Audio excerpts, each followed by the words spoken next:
और नए साल के दिन के आपके पिछले साल के संकल्पों को और मजबूती के साथ दोहराने की और उतनी कड़ाके की ठंड में इतना बड़ा मार्च निकालने की हिम्मत को सलाम पेश करते हैं, आप लोगों को नमन करते हैं। आज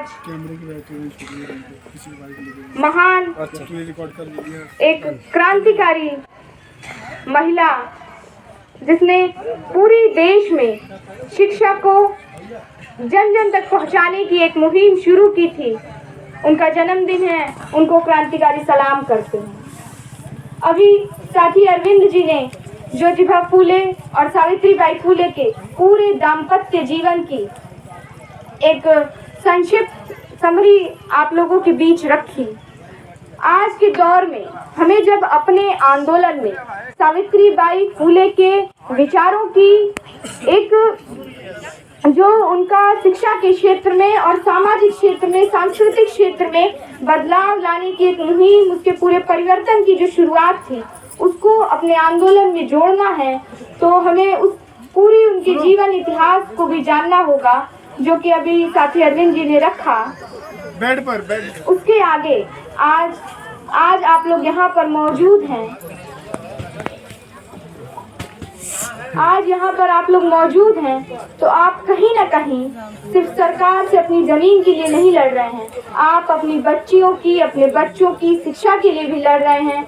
क्योंकि हमने देखा 2020 में किस तरह से एनईपी ला करके, नई शिक्षा नीति ला करके हमारे हाथों से शिक्षा छीन ली गई। शिक्षा को पूंजीपतियों की एक उत्पाद बना दिया है कि उसका शिक्षा का उत्पादन पूंजीपति करेंगे, जो उसका मूल्य चुकाएगा, उसका उपभोग करेगा।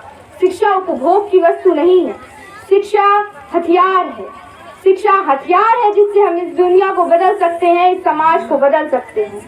और आज जब हम सावित्रीबाई फूले को याद कर रहे हैं, तो हमें उनके देहांत के बाद, उनके शारीरिक देहांत के बाद, क्योंकि वैचारिकी को हमने जिंदा रखा हुआ है अपने बीच, उनके शारीरिक देहांत के बाद जो एक लंबा समय बीता है, इस पूरे समय में जो आंदोलनों में एक जो बदलाव की एक मुहिम चली है, उसमें किस किस तरह से परिवर्तन आए हैं, उसका अध्ययन करते हुए और आज तक हम कहाँ तक पहुँचे हैं, इस पर भी बात करनी होगी। हमने देखा राजस्थान में जाति के नाम पर मासूम बच्चों की हत्या कर दी गई एक शिक्षक के द्वारा। ऐसे शिक्षकों को हम लाखों लाख लानत भेजते हैं कि ऐसे शिक्षक इस समाज में पैदा हुए हैं। आज के दौर में जब शिक्षा को बेचा जा रहा है या जाति, धर्म, वर्ण के आधार पर शिक्षा से वंचित किया जा रहा है, तमाम तरीके से उत्पीड़ित किया जा रहा है, तब आप सोचिए कि अब से लगभग 70-75 साल पहले, 100 साल पहले क्या स्थितियां रही होंगी जब शिक्षा का इतना अभाव था, तकनीक का इतना अभाव था। उस समय में किस तरीके की परिस्थितियां रही होंगी जिनसे लड़ते हुए, जूझते हुए और उनको हराते हुए सावित्रीबाई फूले ने हमारे बच्चों को, हमें स्कूलों के दरवाजों के अंदर तक पहुंचाया। हम उस हिम्मत को लाखों लाख सलाम पेश करते हैं। हम सावित्रीबाई फूले की वो हिम्मत, जहाँ अभी बात आई कि उनके ऊपर कीचड़ फेंके जाते थे, आज भी हम वो चीजें देख रहे हैं। अभी जब